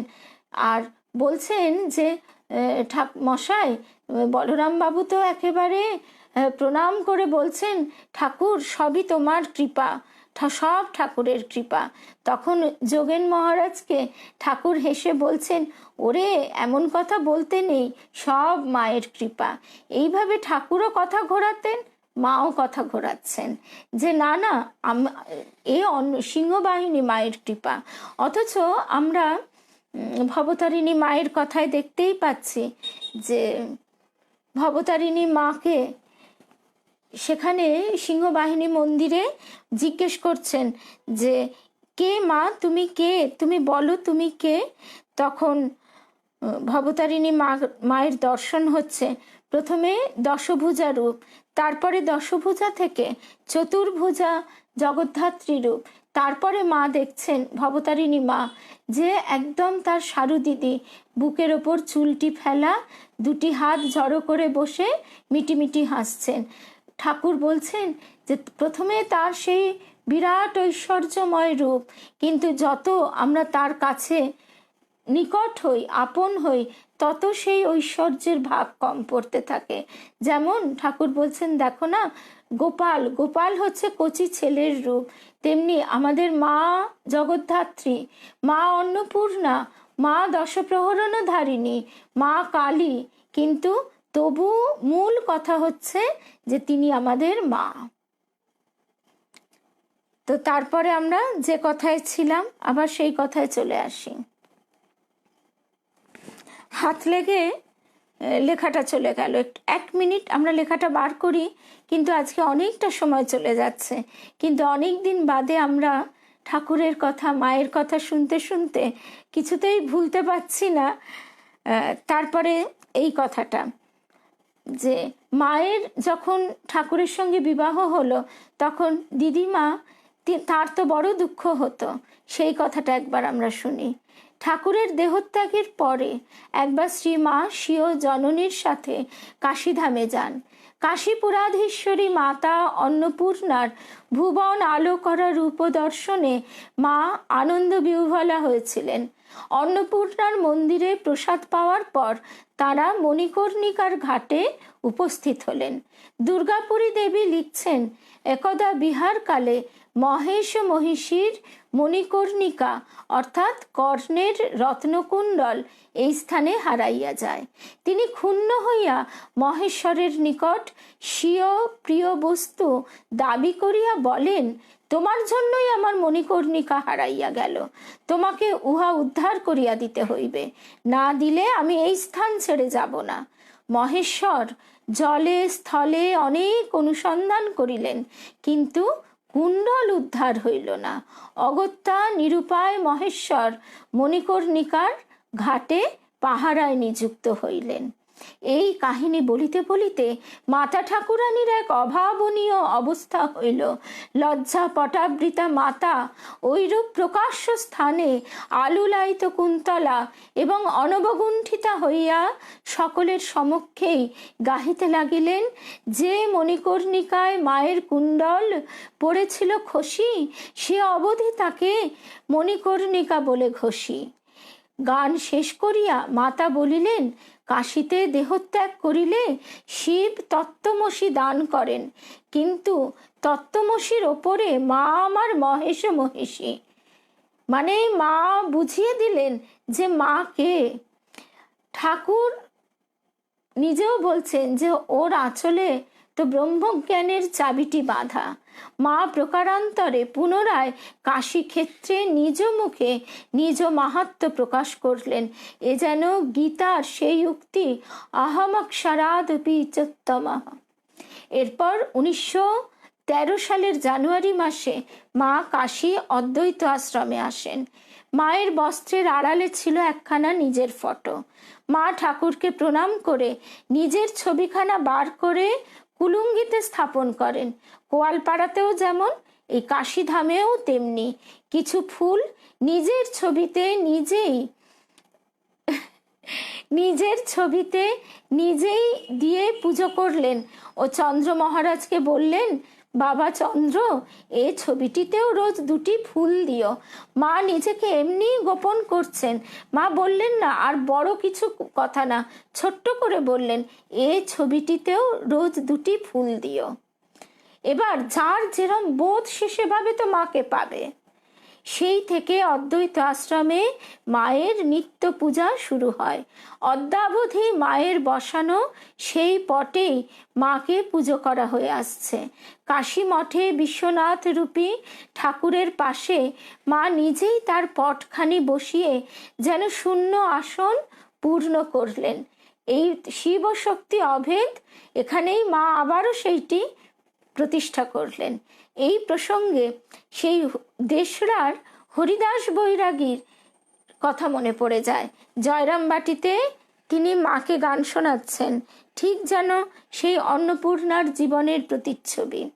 কি আনন্দের কথা উমে গো, কি আনন্দের কথা উমে, লোকমুখে শুনি সত্য বল শিবানী, অন্নপূর্ণার নাম কি তোর কাশীধামে, অপর্ণে তোমায় যখন অর্পণ করি, ভোলানাথ ছিলেন মুষ্টির ভিখারি, আজ কি সুখের কথা শুনি গো শুভঙ্করী, বিশ্বেশ্বরী তুই, তুই কি বিশ্বেশ্বরের বামে বিশ্বেশ্বরী তুই, খ্যাপা খ্যাপা আবার বলতো দিগম্বরে, গঞ্জনা সয়েছি কত ঘরে পরে, এখন নাকি তিনি রাজা কাশীপুরে, দেখা পায় না ইন্দ্রচন্দ্র জমে। গান শুনে সকলেই মুগ্ধ। এ তো মায়েরই জীবনের ছবি। ভেতর থেকে যোগিন মা এবং গোলাপ মা অনুরোধ করলেন, আবার গানটি গাও বাবা। হরিদাস আবার গাইলেন। গান শেষ হলে হরিদাস পয়সা আর সিধে নিয়ে চলে গেলেন। এইবার দিদিমা বলছেন, হ্যাঁ গো, তখন সকলেই জামাইকে খ্যাপা বলতো, সারুর অদৃষ্টকে ধিক্কার দিত, আমায় কত কথা শোনাতো, মনের দুঃখে মরে যেতুম। আর আজ দেখো, কত বড় ঘরের ছেলেরা মেয়েরা দেবী জ্ঞানে সারুর পা পুজো করছে। এইবার ছোট্ট একটা কথা, শ্রী ঘটকের স্মৃতিকথা। কাশীতে শ্রী শ্রী মাকে প্রণাম করিয়া ফিরিতেছি, দেখিলাম তিনি এক পাশ হইতে বাম চক্ষু দিয়া আমাদিগকে নিরীক্ষণ করিতেছেন। চক্ষুটি নাসিকা হইতে কর্ণ পর্যন্ত বিস্তৃত ও অতিশয় উজ্জ্বল। এই দর্শনের পরেই শ্রীশবাবুর বিশেষ শ্রীবৃদ্ধি ঘটে। মাস্টারমশাইয়ের কথা, কথামৃতকার শ্রীম তখন পূর্ণ উদ্যমে কথামৃত রচনা করছেন। এক রাতে শ্রীম স্বপ্ন দেখছেন শ্রী শ্রী মা দেবী অন্নপূর্ণার আসনে আসীন, মায়ের প্রসন্ন উজ্জ্বল মূর্তি গৌর বর্ণ, যে যা চাইছে তাকে তাই দিচ্ছেন কল্পতরু সারদা। মা তো নিজেই বলেছিলেন, মায়ের ভাইরা যখন ব্যতিব্যস্ত করতো মাকে, মা বলেছিলেন, যা বাবা, যা চাইছিস তাই নিয়ে খুশি হ, তাই নিয়ে সুখী হগে যা। কিন্তু ঠাকুর আবার বলছে, মানে এবার তো ঠাকুর মায়ের অহৈতুকী কৃপা। ঠাকুর বলছেন, যদি জানতুম, যদি বুঝতুম, তাহলে সোনা দিয়ে মুড়ে দিতুম কামার পুকুর, যে সোনার কোনো মূল্য আছে, সোনা দিয়ে মুড়ে দিতুম। তাই কোনো কোনো সময় মা মানে বিরক্ত হয়ে যে বলছেন, যা যা চাইছিস তাই নিকে যা। তা আমাদের গুরুদেব ঠিক এমনি করে ঠাকুরের কাছে বলতেন, ঠাকুর এরা যা চাইছে এদের আগে তুমি তাই দাও, এবং এদের বুঝিয়ে দাও যে এরা তা তোমার কৃপায় পেয়েছে, আর বুঝিয়ে দাও তার সঙ্গে কোনটি সার কোনটি অসার। তা না হলে তো ভোগও যাবে না, বুঝতেও পারা যাবে না। ওই লাউ কুমড়ো ফল নিয়েই জন্মের পর জন্ম কেটে যাবে। ঠাকুর মায়ের এই অহৈতুকী অশেষ কৃপা। তাই আরেক ভক্তের কথা মনে পড়ে যায়, তার হাতে চর্মরোগ ছিল। মা যখন তার হাতের চর্মরোগটি ধুয়ে দিলেন, চর্মরোগটি সেরে গেল, তখন তিনি মাকে বলছেন, মা তুমি আমার এই রোগ ব্যাধি সারিয়ে দিয়ে আমাকে ধুলো দিও না চোখে, আমাকে ভুলিও না যে আমি যে তোমার কাছে রোগ ব্যাধি সারিয়ে শুধু এইটুকুর জন্যই তোমার কাছে এসেছি। তুমি আমার মা, এই বোধটুকু তুমি আমায় দাও, কৃপা করো মা। মাস্টার মশাই তারপরে দেখছেন যে শ্রী শ্রী মা দেবী অন্নপূর্ণার আসনে আসীন, মায়ের প্রসন্ন উজ্জ্বল মূর্তি গৌরবর্ণ, যে যা চাইছে তাকে তাই দিচ্ছেন, কল্পতরু সারদা। মাস্টার মশাই দেখলেন মা তাকে নিজ হাতে খাইয়ে দিচ্ছেন। এই ঘটনার আবেগময় প্রকাশ ঘটেছে শ্রীময়ের একটি পত্রে। তিনি মাকে লিখছেন, মা শরণাগত করো, সব শক্তি তো তোমারই মা।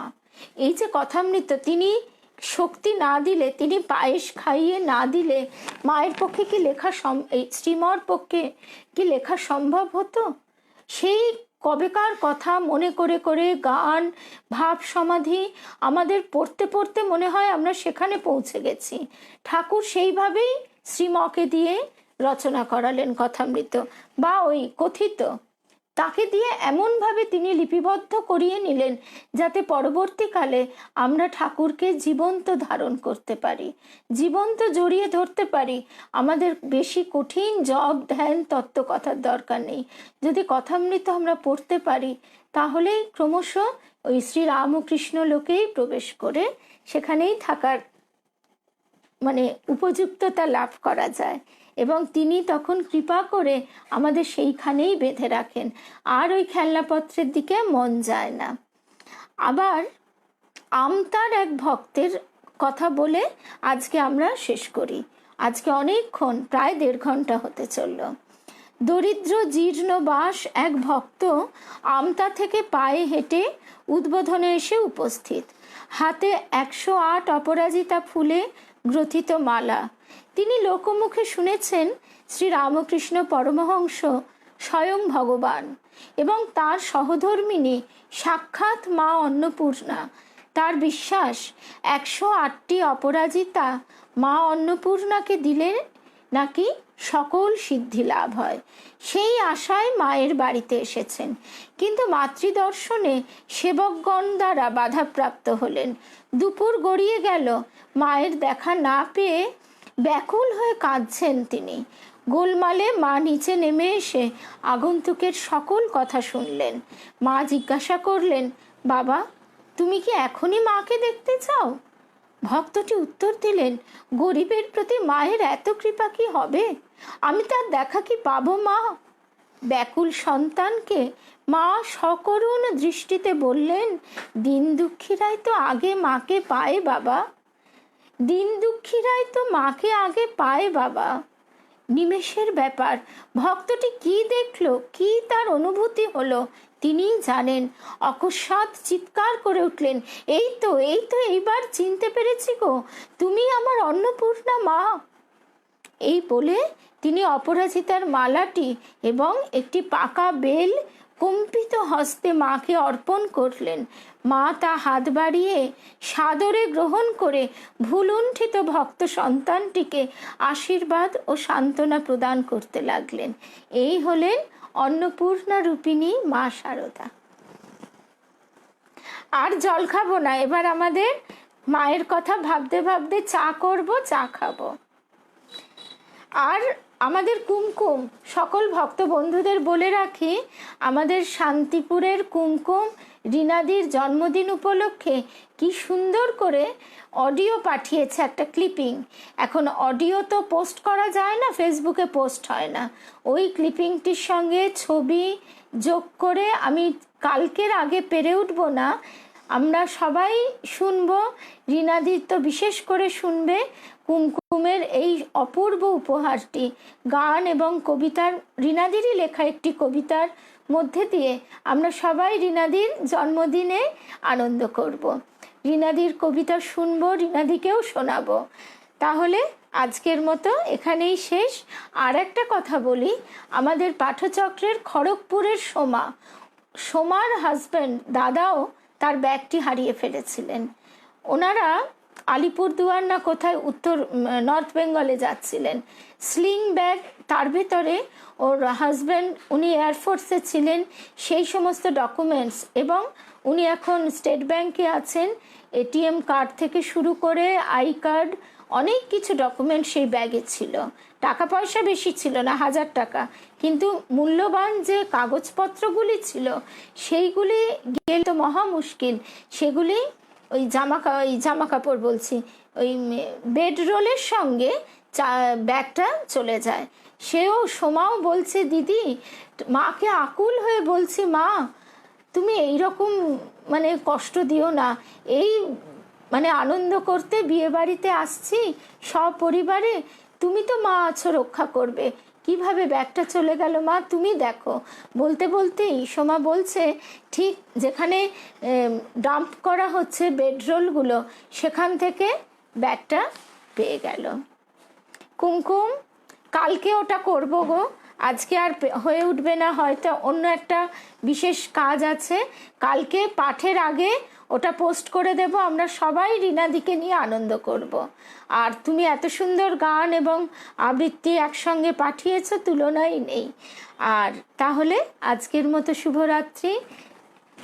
শ্রীরামকৃষ্ণময় মাময় রাত্রি দিন, শুভ দিন, শুভ রজনী আনয়ে জীবনে, ব্যর্থ এ নরজনম সফল করো প্রিয়তম। আমাদের এই মনুষ্য জন্মটি যেন কোনোভাবে ব্যর্থ না হয়, আমরা যতটা পারি ততটাই ঠাকুরকে নিয়ে ঠাকুরের সান্নিধ্যে যেন থাকতে পারি। জয় রামকৃষ্ণ, জয় মা। অনেক অনেক ভালোবাসা গো। জয় রামকৃষ্ণ, জয় মা।